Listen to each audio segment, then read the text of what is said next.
फैसले की घड़ी है, नेताओं के दिलों की धड़कन बढ़ी हुई है और लगातार आर पार की जो लड़ाई छिड़ी थी उस पर विराम लगकर अब ऐलान का वक्त आ गया है। जनता करेगी ऐलान और सुनाएगी अपना फैसला। हमारे साथ उत्तर प्रदेश के deputy chief minister Dinesh Sharma साहब हैं, आइए उनसे बात करते हैं। दिनेश साहब, जिस तरह से लड़ाई चली ये पूरी, अंत में आके अखिलेश यादव ने जो भाषा का प्रयोग किया और उन्होंने कहा कि ये लोकतंत्र की आखिरी लड़ाई है, क्या मायने निकाले जाएं इसके? और 300 पार अभी भी दावा कर रहे हैं वो। देखिए, मैं किसी के ना तो दावे पर ना किसी के वक्तव्य पर कोई टिप्पणी करता हूं। मैं इतना अपने अनुभव के आधार पर कह सकता हूं कि उत्तर प्रदेश की जनता ने विकासवाद को स्वीकारा है, माफियावाद, अराजकता और भाई भतीजावाद, परिवारवाद को नकारा है।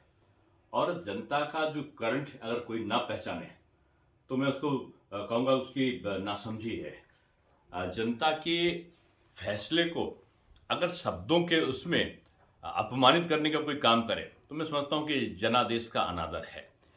बीजेपी एक कैडर बेस्ड पार्टी है। निचले वार्ड स्तर और बूथ स्तर तक हमारा गठन है।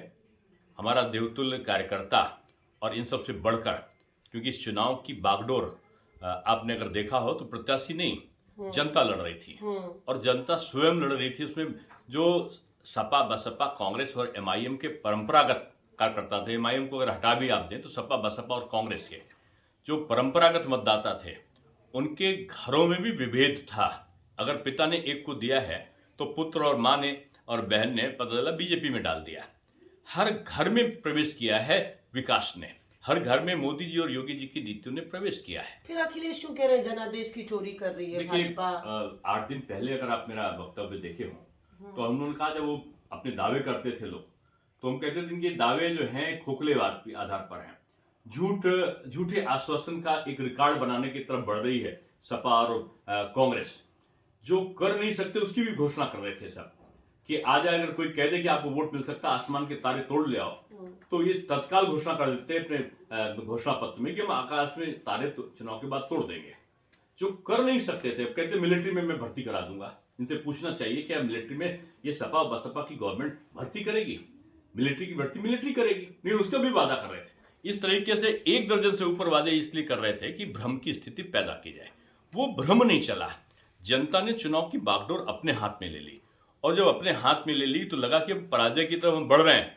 तो हमने पहले ही कह दिया था, 8-10 दिन पहले आपके बीच चैनल पे मैंने बोला था कि जो चुनाव जैसे जैसे करीब आएंगे, मतदान की तिथि, मतदान के बाद ये एक ही रट लगाएंगे।